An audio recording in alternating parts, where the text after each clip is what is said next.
What's good, YouTube? Miguel here with Perfectly Engineered Reptiles, shooting you another video. And today we're going to talk about the power of supers and having some in your breeding projects. So we currently have 4 but 3 different types of supers, and I'm going to review those with you and talk about what that means. So what is a super? And if you're new to ball python breeding or reptile breeding, or technically breeding of most mammals, technically, what I'll tell you actually works with humans too. A super or a ball python is much like a human. It's a diploid, and that actually means that they have 2 alleles at each genetic locus, and each one is inherited from a parent. So Rob Barraclaw for Royal Balls has some really cool visuals, and I'm not going to go too far into it, but it's basically saying that you inherit 1 strand of DNA from the mother and 1 strand from the father, and then a super is at the location of the locus. If the same gene is there, you end up with a super. We know these, probably the most popular is the killer ball pythons, which is an abbreviation for super pastel, which means where the pastel gene lives on the locus. Both parents gave the pastel gene, and so you have 2 copies of it. It is very similar to recessives, except what makes a recessive is the 1 copy is not visual. That's why it's heterozygous, het, clown, het. We do know that there are some markers, as they call them, that seem to show up. A good one are the pied markers, how pied has all these, you can kind of tell by the stomach or the stripe in the back, things like that. But for the most part, that's the difference. And so there are some ball pythons that don't have a super form. Spider is one of them. I think Champagne is another one. There are a couple other ones, but a lot of them are in the spider complex. But and then also it is lethal to put 2 copies of spider together. That's why you should never breed a spider to a spider, because a super spider is a lethal combo. And then there are some issues with supers that are like genetic traits, and we won't get too far into that. They may be a video for another time, and that is where when you have 2 copies of certain genes, you can end up with abnormalities or high risk of kinking. Caramel albino is a good one. The super cinnamon and super black pastels can end up with duck billing. Some of them I've heard of certain other ones having the shark bite, which is underdeveloped lower jaw. But for the most part, there isn't really a bad thing. Now, there is also an allelic thing, and I will make a video on that, but that is separate than supers. The allelic is an act-like super, and you can do some cool stuff with that. But the benefit and the power of having supers in a collection. If you're like us and you're starting out, it's the idea that I'm going to have pairings that make normals, but I don't want to have too many normals. They sell, and they're great snakes, and they're beautiful. One of my favorite snakes to hold is our big girl, Nieth, who is anything but normal to me. She's amazing looking. But when I breed her, 50% or whatever, unless I just have some powerhouse super, you're going to end up with normal. So supers prevent that because they have to pass on. The fact that a parent passes on 1 strand of DNA, on that locus, we'll have one. We have a super cinnamon. She's going to be the first one I show you. She guarantees that everything she breeds with will be at least a cinnamon. And then depending on what the dad is, it can open up other things. So that's the benefit of that. There are some restrictions, and it is that. It's what makes them good can make them bad. I can only make cinnamons. And so there may be a useful point where I've kind of gotten cinnamons as much as I need in my collection and don't need it. And now I have to decide, is it worth breeding her again, knowing that I'm going to make more cinnamons? So they do, there is a downside, but they make beautiful snakes, beautiful pets. There's nothing wrong, with them. And starting out for us early guys in the trade, it's super good. You can probably pick up a super pastel hatchling for around 150, 175, probably $200 shipped. Grow up for 2 years, and you can breed, go get your powerhouse male in a year or so, and that she's gonna make pastel clowns, or whatever het clowns, or pastel with whatever other codoms you want. So they are a very powerful tool for us young breeders. So With that being said, I'm gonna take a few minutes and I'm gonna show you, we have 4, but I'm only gonna show you 3 because 2 of them are super pastels. So the first one I'm gonna show you is our biggest one, and she's a sweetheart, and I get to show you some of the issues with a super.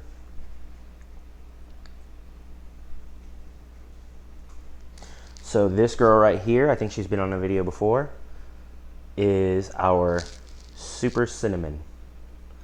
I don't know if you can see it. Some of them are darker and some of them are lighter, and it's actually hard because a lot of people mix other genes. So a lot of the copies you'll see have other ones. She almost has like a deep maroon, like brownish color to her, and you can kind of see if it shows up. You usually see in the back. See, it almost looks like paradoxing, but there's like some peach splotches, some lighter scales, things like that. But for the most part, she's solid dark with this speckled belly, beautiful belly. But what I wanted to show you is the super cinnamon along with the super black pastel, which are lilac, tend to make, you can tell, she has slightly underdeveloped jaw. It does not affect how she eats. She eats just fine. And she has what they call a duck bill. See how that weird short snout with the like big protruding forehead? It is a physical characteristic, and it does not harm the snake at all. Like I said, you can see she's totally fine, eating healthy. She's good. It's just something that happens sometimes with this super. But beautiful snake, beautiful snake. Can't wait to breed her. Yeah, we actually hold her a lot. She's really sweet.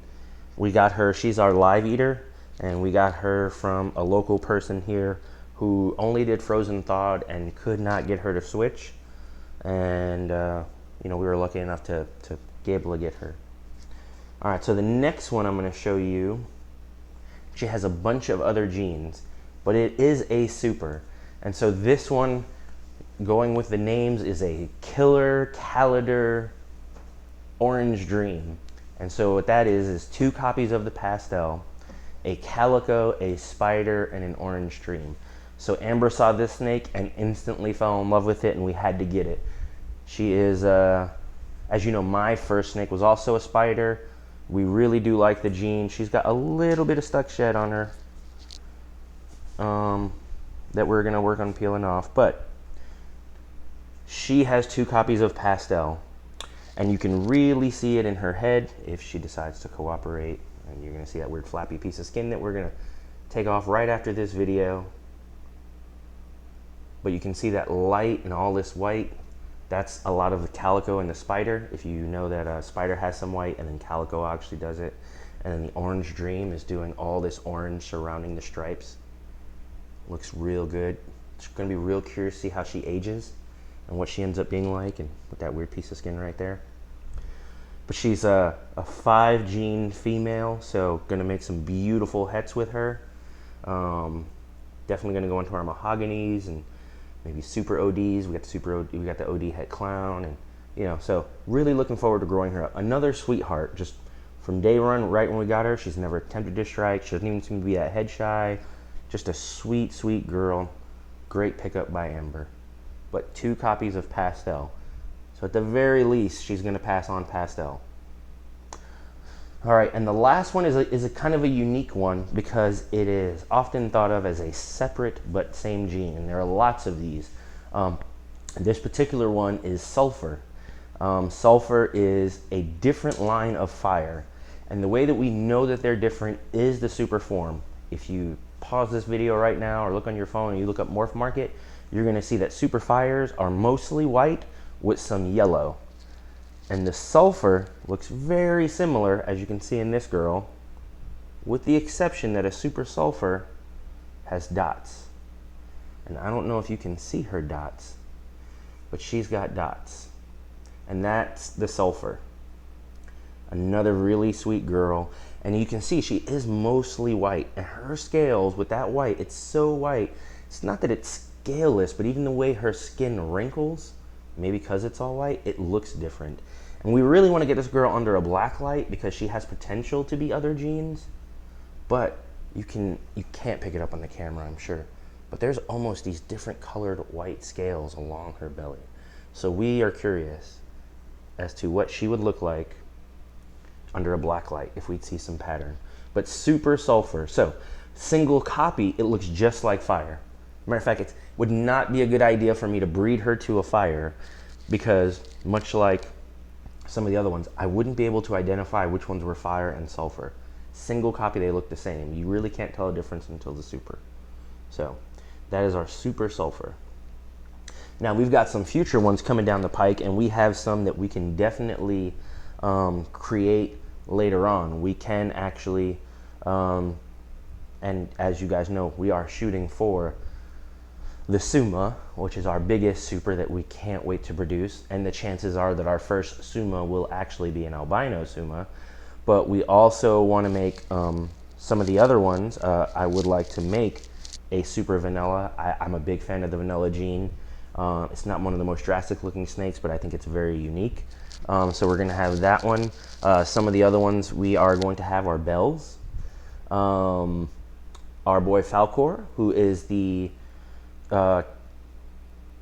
vanilla queen bee enchi, which is vanilla, lesser, spider, pastel enchi, is breeding right now to our lesser enchi.